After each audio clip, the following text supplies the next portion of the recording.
الحمد لله رب العالمين والصلاة والسلام على قائد الغر المحجلين نبينا محمد وعلى آله وصحبه أجمعين.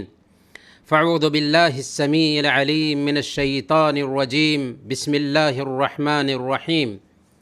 یا ایہا الذین آمنوا ادخلوا فی السلم کافہ.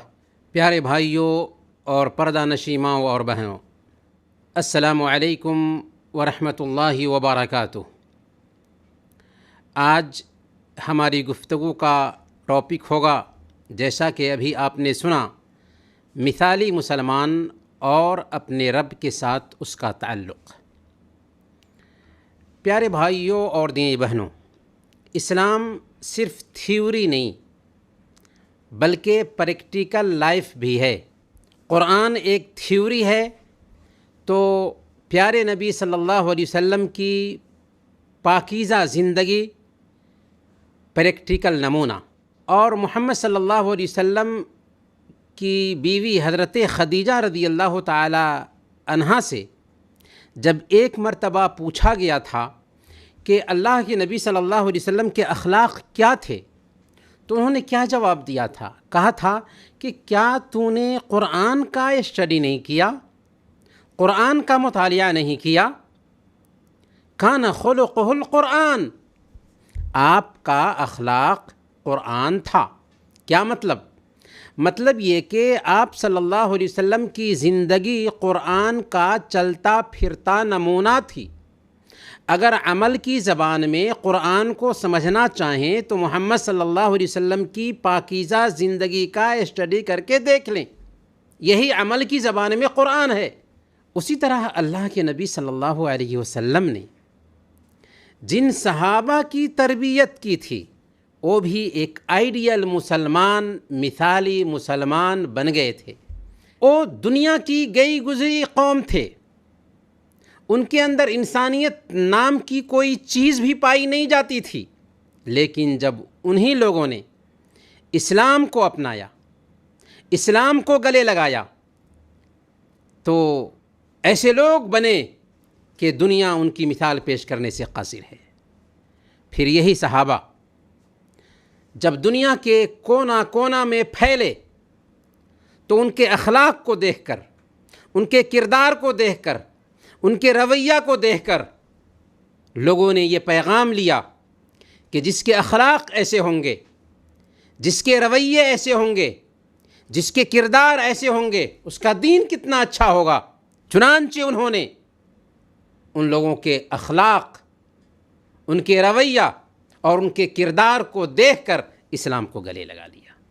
لیکن افسوس یہاں پر یہ بھی ہوتا ہے کہ آج ہم اپنے آپ کو مسلمان ضرور کہتے ہیں، اور دنیا کے کونا کونا میں بڑی تعداد میں مسلمان پائے جاتے ہیں. ہمارے پاس وہی دین ہے جو ان کے پاس تھا، ہمارے پاس وہی قرآن ہے جو ان کے پاس تھا، ہمارے پاس وہی رسول ہیں جو ان کے رسول تھے، ہمارا رب بھی وہی ہے جو ان کا رب تھا. لیکن ان کو عزت ملی تھی، ان کو وقار ملا تھا، انہیں حکومت ملی تھی، ان کو ترقی حاصل ہوئی تھی، انہیں سربلندی حاصل ہوئی تھی، دنیا ان کے قدموں تلے جھکی تھی. لیکن آج ہم مسلمان اسی دین، اسی قرآن، اسی نبی اور اسی اللہ سے تعلق جوڑنے کے باوجود ذلیل کیوں ہیں، رسوا کیوں ہیں، دبائے کیوں جا رہے ہیں، کچلے کیوں جا رہے ہیں، پیچھے کیوں جا رہے ہیں؟ وجہ ظاہر ہے کہ آج ہم حقیقی معنوں میں مسلمان نہیں رہے. نبی کو ماننے اور نبی سے محبت کا دم بھرنے کے باوجود نبی کی تعلیمات سے ہم کوسوں دور ہیں. قرآن کو اپنی بیماری کا علاج سمجھنے اور قرآن کو نسخے کیمیا باور کرنے کے باوجود حقیقت میں ہم قرآن سے اپنا رشتہ کاٹے ہوئے ہیں. پھر ہمارے مسائل کیسے حل ہوں گے؟ ذرا سوچئے. ایک ڈاکٹر کسی بیمار کو دوا دیتا ہے اور بتاتا ہے کہ اس دوا کو اتنی بار کھانا ہے اور ایسے ایسے استعمال کرنا ہے، پھر اس کے ساتھ ساتھ فلاں فلاں چیز سے پرہیز بھی کرنا ہے، دوا کو ترتیب سے کھانا ہے اور فلاں فلاں چیز سے پرہیز بھی کرنا ہے۔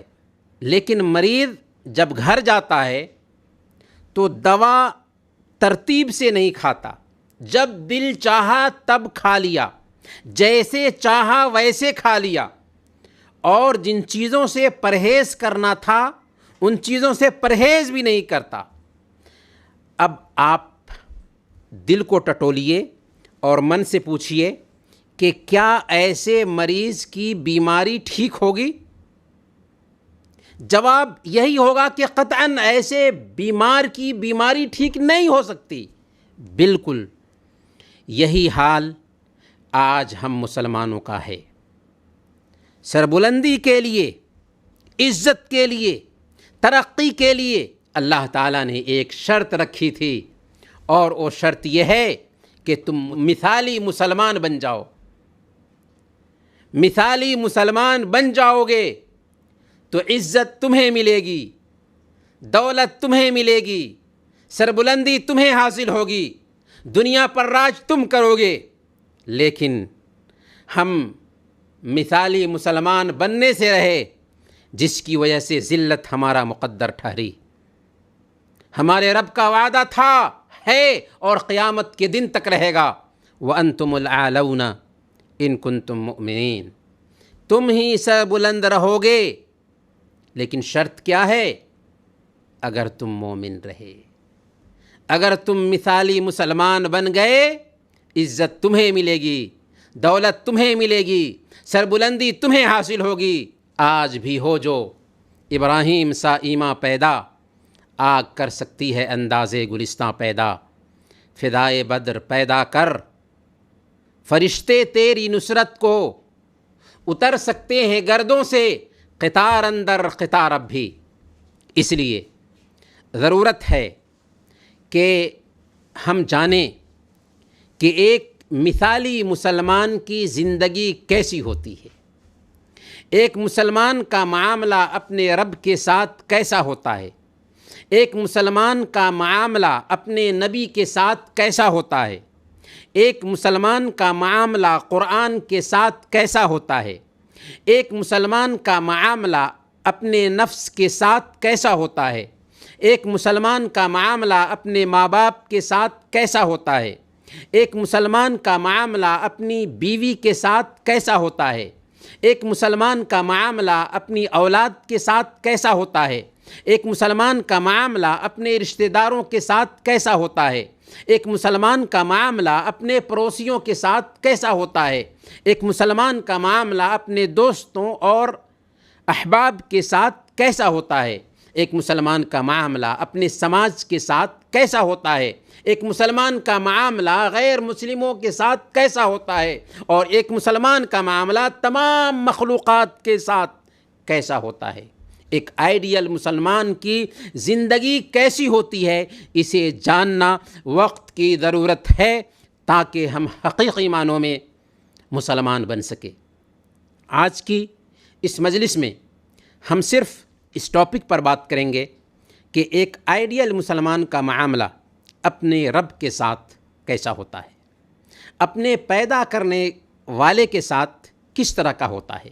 اور ظاہر ہے کہ جب ہم یہ جانیں گے کہ ایک مسلمان کی شخصیت اپنے خالق اور مالک کے ساتھ ایسی ہوتی ہے تو ہم خود کو ایسے لوگوں کے جیسے ڈھال سکیں گے، مثالی مسلمان بننے کی کوشش کر سکیں گے، اور ہماری زندگی میں بھی وہی اسلام آ سکے گا جو اسلام صحابہ، تابعین، تبع تابعین اور سنہری دور کے مسلمانوں کی زندگی میں آیا تھا۔ تو یہ بات نوٹ کیجئے کہ بندے کا تعلق اپنے رب سے یا تو عقیدے میں ہوگا یا عبادات میں ہوگا، فیتھ میں ہوگا یا پریئرس میں ہوگا۔ تو آئیے سب سے پہلے یہ جانتے ہیں کہ عقیدے میں ایک مسلمان کا تعلق اپنے رب کے ساتھ کیسا ہوتا ہے، ایک آئیڈیل مسلمان عقیدے میں اپنے رب کے ساتھ کیسا معاملہ کرتا ہے۔ تو اس حوالے سے سب سے پہلا پوائنٹ یہ ہے کہ ایک مسلمان، ایک آئیڈیل مسلمان کا تعلق اپنے رب سے ڈائریکٹ ہوتا ہے، اسے بچوانی اور میڈل مین کی ضرورت نہیں ہوتی، وہ ڈائریکٹ اپنے رب سے تعلق بناتا ہے۔ اللہ اس سے قریب ہے، اس کی باتوں کو سنتا ہے، اس کا جواب دیتا ہے، چنانچہ وہ اپنے رب سے ڈائریکٹ مانگتا ہے۔ وَإِذَا سَأَلَكَ عِبَادِي عَنِّي فَإِنِّي قَرِيبٌ، جب آپ سے میرے بندے میرے بارے میں پوچھنا چاہیں تو آپ کہہ دیجئے کہ میں قریب ہوں۔ تو اللہ رب العالمین اپنے بندوں سے قریب ہے، ان کی بات سنتا ہے، ان کا جواب دیتا ہے، لہذا ایک مسلمان ڈائریکٹ اپنے رب سے مانگتا ہے۔ پانی کی مچھلی کو اگر پانی سے نکال کر کے سوکھے پر ڈال دیں تو مچھلی تڑپ تڑپ کے مر جائے گی۔ دودھ پیتے بچے کو ماں کی گود سے اٹھا کر کے کہیں دوسری جگہ ڈال دیں تو بچہ روتے روتے بلکتے بلکتے پریشان ہو جائے گا۔ بالکل اسی طرح ایک مسلمان کا معاملہ اپنے رب کے ساتھ ہوتا ہے کہ اس کے علاوہ، اس رب کے علاوہ اسے کہیں بھی سکون نہیں ملتا، اس رب کے علاوہ اسے کہیں بھی شانتی نہیں ملتی، اس کے علاوہ وہ کسی اور سے تعلق نہیں بناتا، اس کے علاوہ کسی اور کے دامن میں پناہ نہیں ڈھونڈتا، اور ڈھونڈے بھی کیسے کہ پریشان حال کی پریشانی کو اس کے علاوہ اور کوئی دوسرا سن بھی نہیں سکتا۔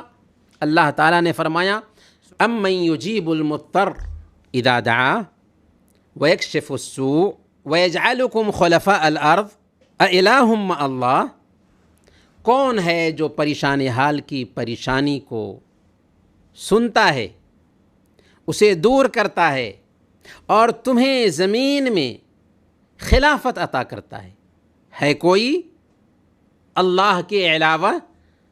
تو جب پریشان حال کی پریشانی کو صرف وہی سنتا ہے، پریشان حال کی پریشانی کو صرف وہی دور کرتا ہے، انسانوں کو زمین میں وہی حکومت دیتا ہے، تو دوسروں سے تعلق بنانا کیوں؟ جن لوگوں کا ایمان اللہ پر نہیں ہوتا وہ پریشانیوں میں ادھر ادھر کا چکر لگاتے ہیں، ہزاروں دیوی دیوتاؤں کی پوجا کرتے ہیں، درگاہوں اور مندروں پر سر ٹیکتے ہیں کہ کہیں سے مشکل دور ہو جائے، حالانکہ یہ سراسر شرک ہے جسے کسی صورت میں اللہ تعالیٰ معاف نہیں کرتا۔ ایک مومن لاکھ پریشانی آ جائے لیکن وہ اللہ کے دامن سے نہیں ہٹتا، وہ عزت میں، ذلت میں، نفع میں، نقصان میں، ہر حالت میں اپنے رب سے تعلق باندھے ہوتا ہے۔ دنیا کا سارا نقصان وہ برداشت کر لے گا لیکن اپنے دین کا نقصان برداشت نہیں کر سکتا۔ حضرت ابو الدرداء رضی اللہ تعالیٰ عنہ کو کسی نے گالی دی، برا بھلا کہا، تو حضرت ابو الدرداء رضی اللہ تعالیٰ عنہ نے اس آدمی سے کہا کہ اے فلاں، مجھے اپنے رب کے پاس حساب و کتاب چکانے کے لیے حاضر ہونا ہے، اگر میں اپنے رب کے پاس نجات پا جاؤں تو تمہاری گالی مجھے کوئی نقصان نہیں پہنچا سکتی، اور اگر میں اپنے رب کے پاس نجات نہ پا سکوں تو تمہاری یہ گالی، تمہارا یہ برا بھلا کہنا اس سے بھی زیادہ میں برا ہوں۔ تو یہ معاملہ ہوتا ہے ایک مسلمان کا اپنے رب کے ساتھ۔ دوسرے نمبر پر ایک مسلمان جو آئیڈیل مسلمان ہوتا ہے، مثالی مسلمان ہوتا ہے، وہ توحید کا پیکر ہوتا ہے اور شرک سے بال بال بچتا ہے۔ ایک آدمی مسلمان کب بنتا ہے؟ ظاہر ہے جب وہ کلمہ لا الہ الا اللہ کا اقرار کرتا ہے تو وہ مسلمان بنتا ہے۔ کلمہ لا الہ الا اللہ کا مفہوم کیا ہوتا ہے؟ اس کا مفہوم یہ ہوتا ہے کہ ہم ایک اللہ کی عبادت کریں گے اور یہ عبادت آخری نبی محمد الرسول اللہ صلی اللہ علیہ وسلم کے بتائے ہوئے طریقے کے مطابق ہوگی۔ گویا کہ اس نے وعدہ کیا، اپنے آپ سے وعدہ لیا کہ میری پیشانی اللہ کے علاوہ کسی اور کے سامنے نہیں جھکے گی، دعا تو اللہ کے لیے، نذر و نیاز تو اللہ کے لیے، قربانی تو اللہ کے لیے، رکوع تو اللہ کے لیے، سجدہ تو اللہ کے لیے، ساری عبادتیں اللہ کے لیے۔ اور یہ وہ کلمہ ہے جسے ہم اپنے بچوں کو سب سے پہلے سکھاتے ہیں، لیکن افسوس کہ یہ کلمہ دنیا کے سارے کلمات میں ہمارے بیچ سب سے مظلوم کلمہ بنا ہوا ہے۔ جی ہاں، یہ کلمہ ہمارے بیچ سب سے مظلوم کلمہ بنا ہوا ہے۔ لا الہ الا اللہ پڑھتے ہیں، زبان سے بولتے ہیں، لیکن ہماری زندگی اس کے خلاف گزر رہی ہوتی ہے۔ اسی لیے اگر ہمارے نبی آج ہمارے بیچ آ جائیں، حالانکہ یہ ممکن نہیں، تو حقیقت میں وہ ہمیں دیکھ کر ہمارا انکار کر دیں گے، ہمیں مسلمان نہیں مان سکتے، کیونکہ ہم نبی کے کلمہ کے خلاف چل رہے ہیں، ہماری زندگی نبی کے اسوہ سے بالکل الگ گزر رہی ہے۔ شرک سب سے بڑا جرم ہے، اس کی معافی نہیں۔ اللہ فرماتا ہے ان اللہ لا یغفر ان یشرک بہ ویغفر ما دون ذلک لمن یشاء۔ شرک کو اللہ معاف نہیں کرتا، شرک کے علاوہ جس گناہ کو بھی چاہے اللہ معاف کر دے گا۔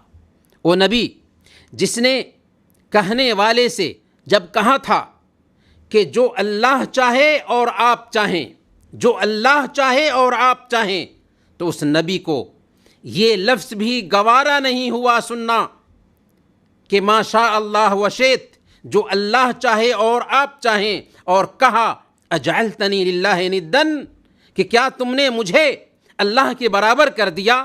آخر اس نبی کے دین میں اس بات کی گنجائش کیوں کر ہو سکتی ہے کہ انسان مردوں کو مشکل دور کرنے والا اور ضرورت پوری کرنے والا مانے، اپنے جیسے انسان کو مشکل کشا اور حاجت روا سمجھے، جو خود محتاج ہوئے دوسروں کا بھلا اس سے مدد کا مانگنا کیا۔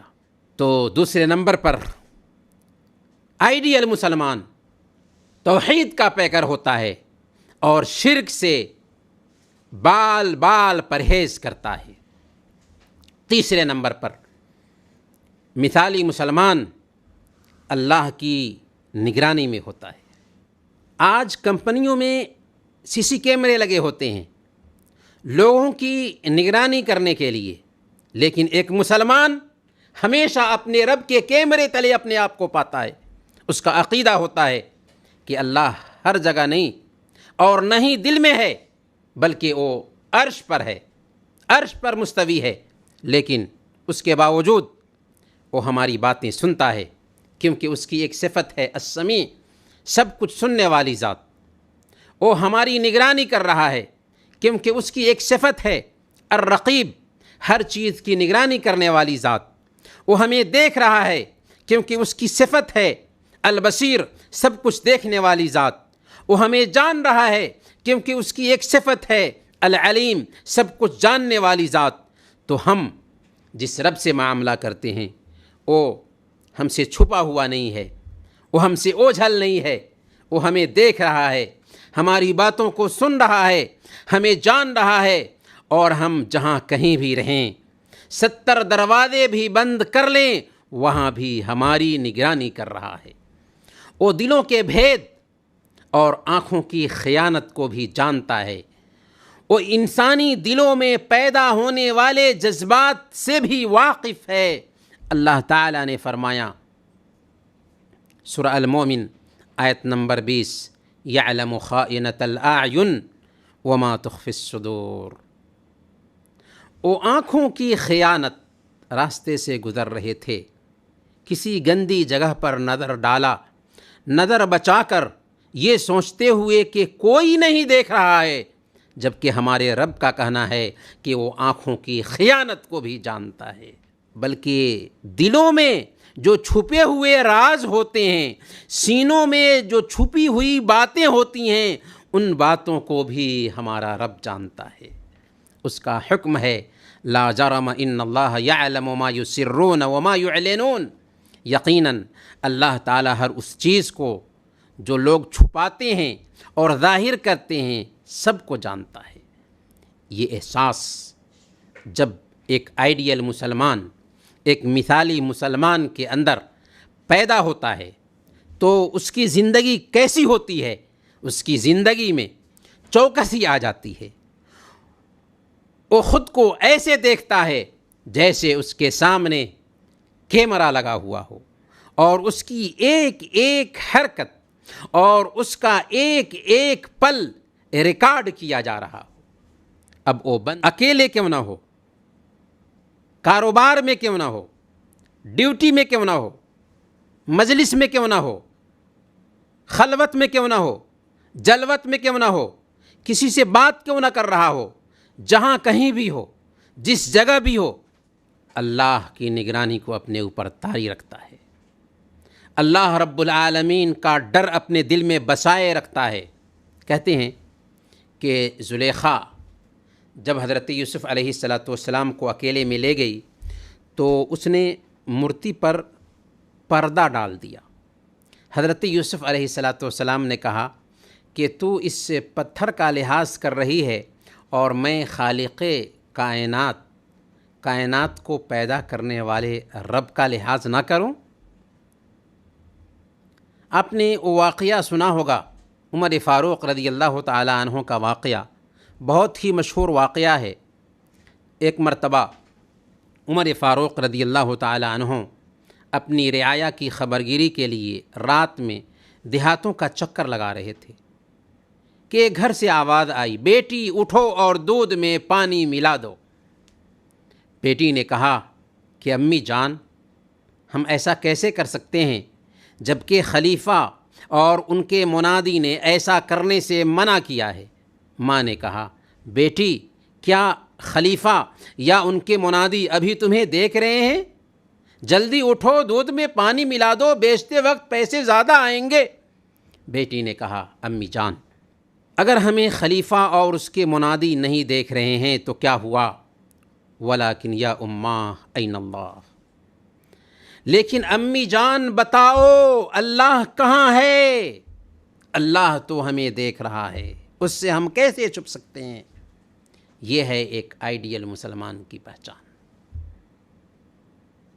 جب اللہ کی نگرانی ایک بندے کے اندر آتی ہے تو 70 دروازے بھی بند ہوں لیکن وہاں پر بھی اپنے رب کی نافرمانی کی جرأت نہیں کر سکتا۔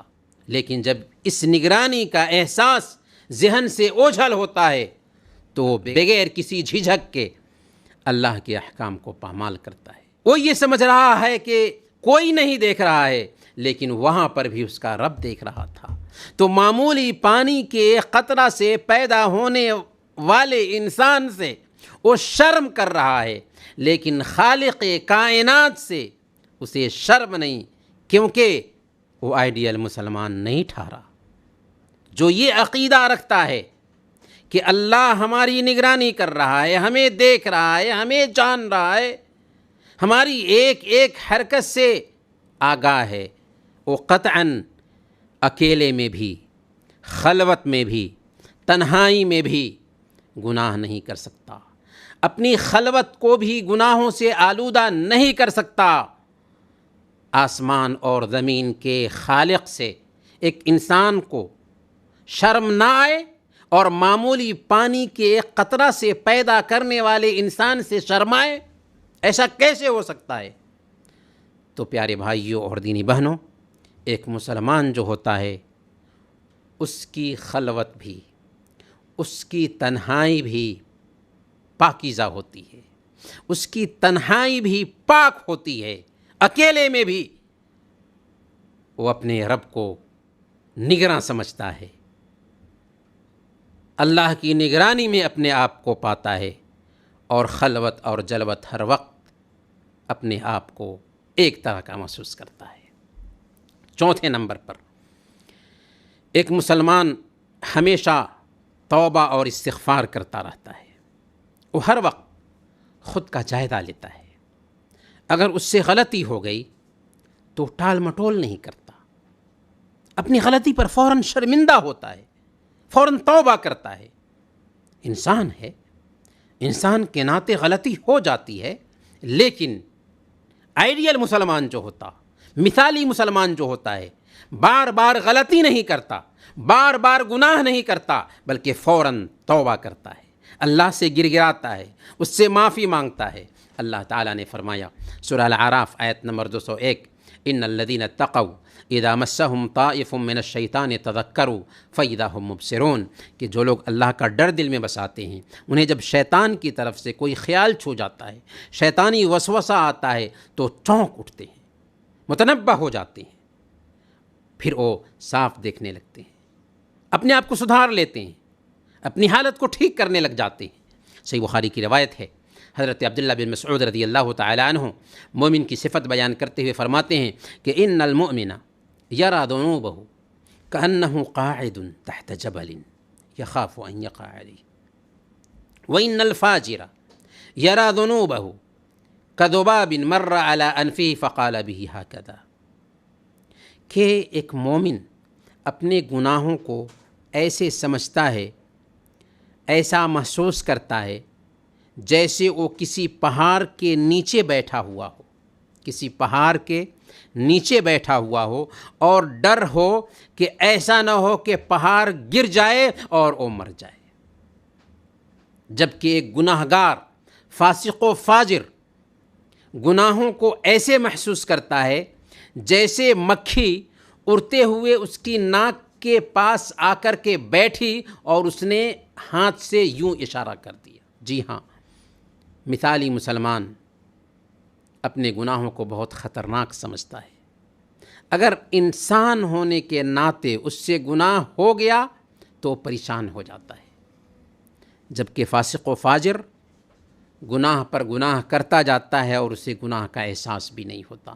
آپ نے شاید وہ قصہ سنا ہوگا کہ اللہ کے نبی صلی اللہ علیہ وسلم کے زمانے میں ماعز اسلمی جن سے زنا ہو گیا تھا، جب گناہ کر چکے اور اس کا احساس ہوا تو فوراً نبی پاک صلی اللہ علیہ وسلم کی خدمت میں حاضر ہوئے، ساری کہانی سنائی اور کہنے لگے اے اللہ کے رسول مجھے پاک کر دیجئے۔ اپنے اوپر عذر کے سارے دروازوں کو بند کر لیا اور بار بار گزارش کرتے رہے کہ ہمیں پاک کر دیجئے۔ سزا دی گئی، رجم کیا گیا۔ پھر اس کے فوراً بعد وہ عورت آئی جس کے ساتھ حضرت ماعز اسلمی نے زنا کیا تھا۔ اللہ کے نبی صلی اللہ علیہ وسلم نے پوچھا بھی نہیں تھا کہ کس کے ساتھ تو نے زنا کی ہے کہ ایک جان یوں بھی بچ جائے، لیکن وہ خود آتی ہے اللہ کے نبی صلی اللہ علیہ وسلم کے دربار میں۔ اس نے کہا کہ یا رسول اللہ مجھ سے زنا ہو گیا ہے، اے اللہ کے رسول مجھے بھی پاک کر دیجئے۔ آپ صلی اللہ علیہ وسلم نے فرمایا جاؤ اللہ سے معافی مانگو، توبہ کر لو۔ اس نے کہا کہ مجھے لگتا ہے کہ آپ مجھے ویسے ہی لوٹانا چاہتے ہیں جیسے آپ ماعز اسلمی کو لوٹا رہے تھے، زنا کی وجہ سے میں حاملہ ہو چکی ہوں۔ اللہ کے نبی صلی اللہ علیہ وسلم نے کہا کہ جاؤ بچہ جنم دینے کے بعد آنا۔ جب بچہ جنم دے چکی پھر آئی اور سزا کی مانگ کرنے لگی۔ اللہ اکبر، کیسا ایمان تھا ان کا۔ اللہ کے نبی صلی اللہ علیہ وسلم نے کہا کہ جاؤ بچے کو دودھ پلاؤ، جب بچہ دودھ پینا چھوڑ دے تب آنا۔ عورت چلی گئی، بچے کو دودھ پلاتی رہی۔ جب 2 سال ہو گئے، جب بچہ دودھ پینا چھوڑ دیا تو روٹی کا ایک ٹکڑا ہاتھ میں دے کر بچے کو اللہ کے نبی صلی اللہ علیہ وسلم کے پاس لے کر آتی ہے اور کہتی ہے کہ یا رسول اللہ بچے نے دودھ چھوڑ دیا ہے، کھانا کھانے کے لائق ہو چکا ہے، اب ہمیں پاک کر دیجئے۔ اللہ کے نبی صلی اللہ علیہ وسلم کے حکم سے اس عورت کو رجم کر دیا گیا، یعنی پتھر سے مار مار کر ختم کر دیا گیا۔ اس قصے پر غور کیجئے۔ دونوں صحابی اور صحابیہ ہیں، دونوں کو پتہ تھا کہ اسلام میں شادی شدہ زناکار کی سزا رجم ہے، یعنی پتھر سے مار مار کر ختم کر دیا جانا ہے، اور وہ یہ بھی جانتے تھے کہ اگر توبہ کر لیں اکیلے میں، تنہائی میں، کسی کو بتائے بغیر، تو اللہ معاف کر سکتا ہے۔ لیکن اس کے باوجود ان دونوں نے اللہ کے نبی صلی اللہ علیہ وسلم کی خدمت میں حاضر ہو کر اپنے اپنے گناہوں کا اعتراف کیا اور بے چین رہے، یہاں تک کہ انہیں پاک نہ کر دیا گیا۔ یہ ہے اللہ کی پکڑ اور اس کے سامنے جواب دہی کا احساس۔ تو ایک مسلمان جو حقیقی معنوں میں مسلمان ہوتا ہے، وہ غلطی ہو جانے کے بعد فوراً لپکتا ہے اپنے رب کی طرف، توبہ اور استغفار کرتا ہے۔ یہ ہے ایک مسلمان کی شان، ایک مسلمان کی پہچان۔ 5ویں نمبر پر ایک مسلمان تقدیر پر ایمان رکھتا ہے، مصیبت اور پریشانی میں بھی صبر کا دامن تھامے رکھتا ہے۔ یہ عقیدہ رکھتا ہے کہ اللہ نے قسمت میں جو لکھ دیا ہے، چاہے اچھا ہو چاہے برا ہو، وہی ہوگا، اسے اللہ کے علاوہ اور کوئی ٹال نہیں سکتا۔ اگر وہ کسی طرح کا فائدہ پہنچانا چاہے تو کوئی اسے روک نہیں سکتا، اور اگر وہ کسی طرح کا نقصان پہنچانا چاہے تو کوئی اسے دور نہیں کر سکتا۔ پھر وہ اللہ رب العالمین کے ہر فیصلے سے بھی خود کو راضی رکھتا ہے، چاہے اس کے حق میں اچھا ہو چاہے برا ہو۔ وہ یہ سمجھتا ہے کہ یہ ہمارے رب کا فیصلہ ہے، جس رب کے ہم پر اتنے سارے احسانات ہیں، جو رب اتنا رحیم اور کریم ہے، آخر وہ ہمارے بارے میں غلط فیصلہ کیسے کر سکتا ہے؟ کیونکہ ہمارا رب غیب جانتا ہے، ہم غیب نہیں جانتے، چنانچہ خوشی اور غم ہر حالت میں وہ اپنے آپ کو اپنے رب کے فیصلے سے راضی رکھتا ہے، اور یہی ایک مسلمان کی پہچان ہوتی ہے۔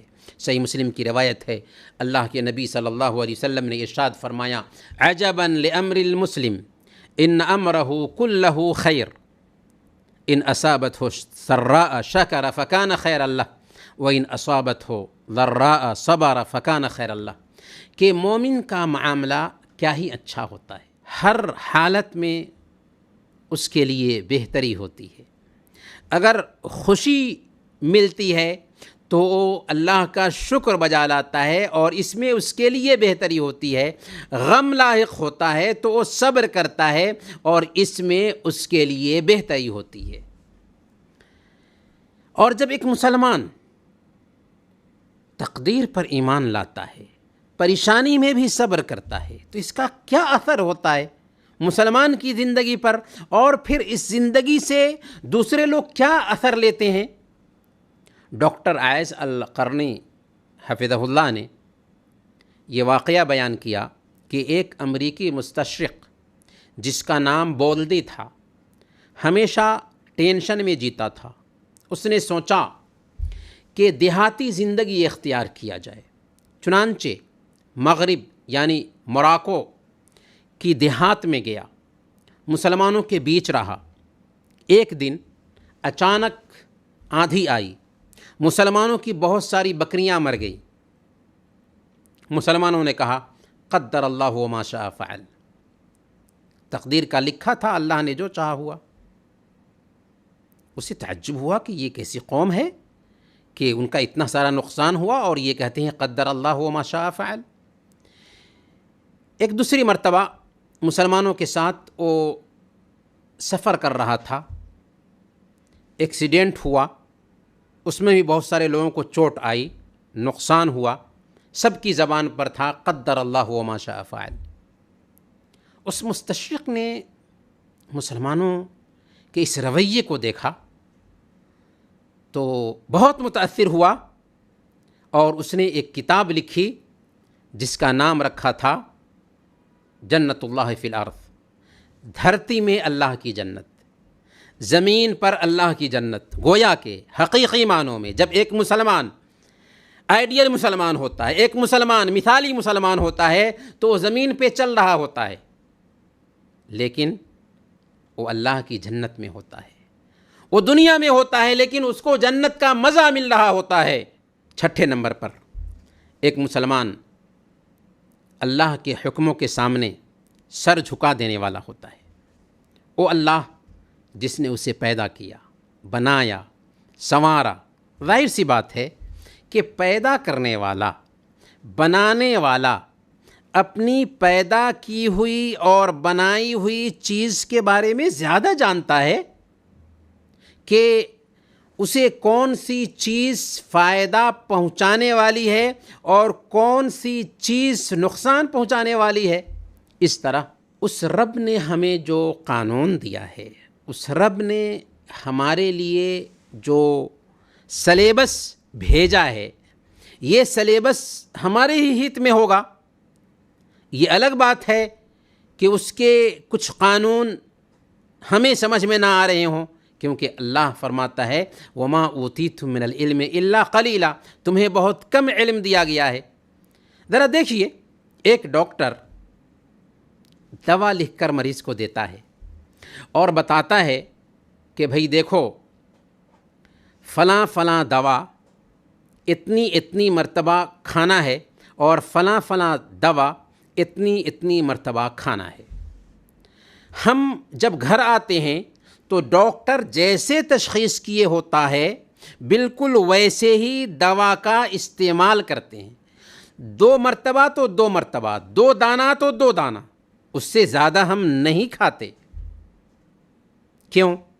اس لیے کہ ہمیں ڈاکٹر کی تشخیص پر یقین ہے، ہمیں اعتراض نہیں ہوتا کہ آخر فلاں دوا 2 مرتبہ کیوں، فلاں دوا 1 مرتبہ کیوں، فلاں دوا 3 ٹائم کیوں۔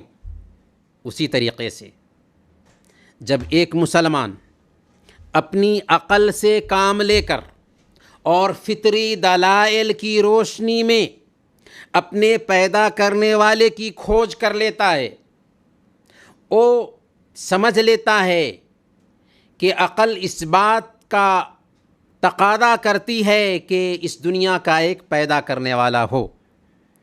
پیارے نبی صلی اللہ علیہ وسلم کی رسالت کو عقلی دلائل سے سمجھ لیتا ہے، قرآن کریم کے قانون ہونے کو عقلی دلائل سے سمجھ لیتا ہے، تو اب اس کے لیے کوئی عذر باقی نہیں رہ جاتا کہ اللہ کے حکموں کے سامنے سر ٹیکنے میں ہچکچاہٹ محسوس کرے۔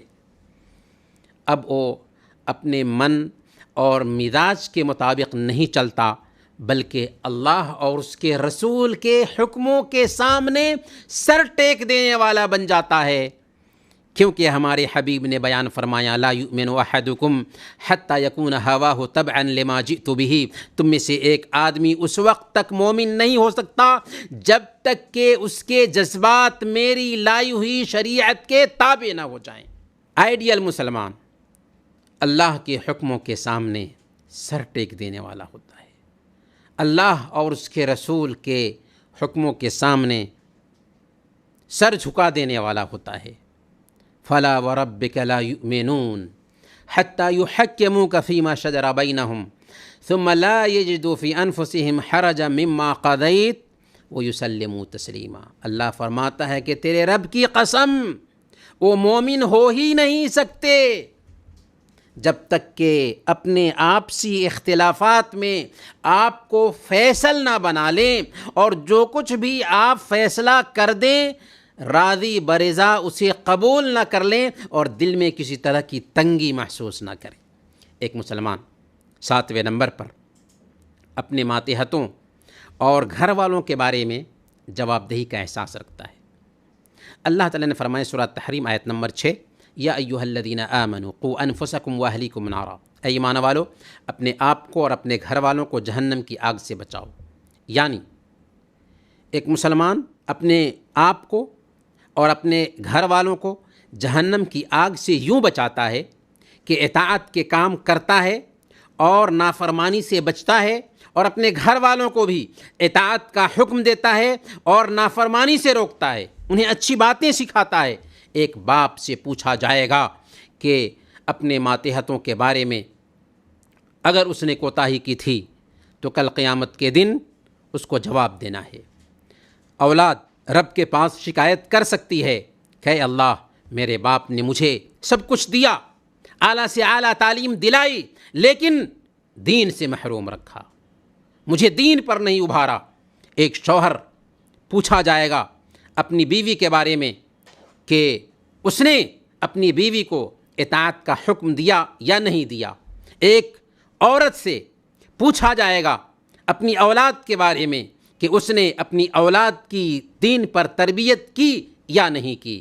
کلکم راع وکلکم مسئول عن رعیتہ، ہمارے حبیب نے بیان فرمایا کہ تم میں سے ہر ایک نگراں ہے اور اس سے اس کے ماتحت کے بارے میں پوچھا جانے والا ہے۔ یہاں تک کہ اللہ کے نبی صلی اللہ علیہ وسلم نے بیان فرمایا والرجل راع فی اہلہ، کہ ایک بندہ اپنے گھر والوں کے حوالے سے ذمہ دار ہے اور اپنی رعیت کے بارے میں اس سے پوچھا جانے والا ہے۔ والمرأة راعیۃ فی بیت زوجہا ومسئولۃ عن رعیتہا، اور ایک عورت بھی اپنے شوہر کے گھر میں گھر کی نگراں ہے اور اس سے اس نگرانی کے بارے میں پوچھا جانے والا ہے۔ اسی لیے ہمارے حبیب نے بیان فرمایا مروا اولادکم بالصلاۃ وہم ابناء 7 سنین واضربوہم علیہا وہم ابناء 10 وفرقوا بینہم فی المضاجع، جب تمہارے بچے 7 سال کے ہو جائیں تو ان کو نماز کا حکم دو، 10 سال کے ہو جائیں اور نماز نہ پڑھتے ہوں تو ان کی پٹائی کرو۔ فقہا لکھتے ہیں کہ اگر ماں باپ نے 7 سال کی عمر میں بچوں کو نماز کا حکم نہیں دیا، 10 سال کی عمر میں بچوں کو نماز نہ پڑھنے کی وجہ سے ان کی پٹائی نہیں کی تو گنہگار ہوں گے۔ اگرچہ بچے ابھی بالغ نہیں ہیں، ان سے نماز کے بارے میں پوچھ گچھ نہیں ہوگی، لیکن ماں باپ گنہگار ہوں گے، کیونکہ ان کا جو کام تھا، ان کی جو ذمہ داری تھی، وہ ذمہ داری انہوں نے نہیں نبھائی۔ ایک آئیڈیل مسلمان جیسے وہ خود اچھا ہوتا ہے ویسے ہی اپنے گھر کو اچھا، بہتر اور ایمان پرور بنانے کی کوشش کرتا ہے۔ اور 8ویں نمبر پر، اور یہ آخری نقطہ ہوگا، کہ ایک مسلمان کا مقصد رب کی رضا اور اس کی خوشنودی ہوتا ہے۔ ایک مسلمان ہمیشہ اپنے رب کو راضی رکھنے کے لیے فکر مند ہوتا ہے، کیونکہ جس سے رب راضی ہو گیا اس کی دنیا بھی بن گئی اور اس کی آخرت بھی سنور گئی۔ اور اللہ کی رضامندی کس چیز میں ہے؟ کہ اس کی اطاعت کا کام کیا جائے اور اس کی نافرمانی سے بچا جائے۔ اگر لوگ نہیں چاہتے ہوں کہ آپ اللہ اور اس کے رسول کی اطاعت کا کام کریں، لوگ آپ کو سماجی روایت میں مشغول کرنا چاہتے ہوں، لوگ آپ کو روایت کا پابند بنانا چاہتے ہوں اور آپ لوگوں کی بات نہیں مانتے ہیں، اپنے رب کو راضی کرنے کے لیے اس روایت کو نہیں اپناتے ہیں، تو آپ حقیقی معنوں میں اپنے رب کو راضی کرنا مقصود بنائے ہوئے ہیں۔ اور مسند احمد اور صحیح ابن حبان کی روایت ہے، ایسے لوگوں کے لیے اللہ کے نبی صلی اللہ علیہ وسلم فرماتے ہیں من التمس رضا اللہ بسخط الناس رضی اللہ عنہ وارضى عنہ الناس ومن التمس رضا الناس بسخط اللہ سخط اللہ علیہ واسخط علیہ الناس، کہ جس آدمی نے لوگوں کو ناراض کر کے اپنے رب کو راضی رکھا، لوگوں کو ناراض کر کے، لوگوں نے چاہا تھا ایسا کرو، اس نے رب کی ناراضی دیکھی اس لیے ویسا نہیں کیا، لوگوں کو ناراض کیا رب کو راضی کرنے کے لیے، تو اللہ اس سے راضی ہو جائے گا اور ایک وقت ایسا آئے گا کہ اس انسان کو بھی اس سے راضی کر دے گا۔ اور جس نے اللہ کو ناراض کر کے لوگوں کو راضی کرنے کی کوشش کی تو اللہ اس سے ناراض ہو جائے گا اور اس انسان کو بھی اس سے ناراض کر دے گا۔ پھر کیا فائدہ ہوا لوگوں کی رضامندی تلاش کرنے میں؟ لہذا ایک مسلمان جو ہوتا ہے حقیقی معنوں میں اسے قطعاً یہ نہیں سوچنا چاہیے کہ لوگ کیا کہیں گے، بلکہ اسے یہ سوچنا چاہیے کہ ہمارا رب کیا کہے گا، قرآن کیا کہے گا، ہمارے نبی کیا کہیں گے، ہمارا دین کیا کہے گا، اسے یہ فکر ہونی چاہیے۔ اور یہی ایک آئیڈیل مسلمان کی پہچان ہے۔ ایک مسلمان کا معاملہ عبادات میں کیسا ہونا چاہیے، اس حوالے سے انشاءاللہ اگر زندگی رہی تو اگلے ہفتہ بات کریں گے۔ انہی چند کلمات کے ساتھ ہم آپ سے رخصت ہوتے ہیں اور اللہ تعالیٰ سے دعا کرتے ہیں کہ اللہ تعالیٰ ہم سب کو حقیقی مسلمان بنائے، آئیڈیل مسلمان بنائے، مثالی مسلمان بنائے، اور قرآن، اسلام، نبی پاک صلی اللہ علیہ وسلم کی سنت کو اپنی زندگی میں اتارنے کی توفیق عطا فرمائے۔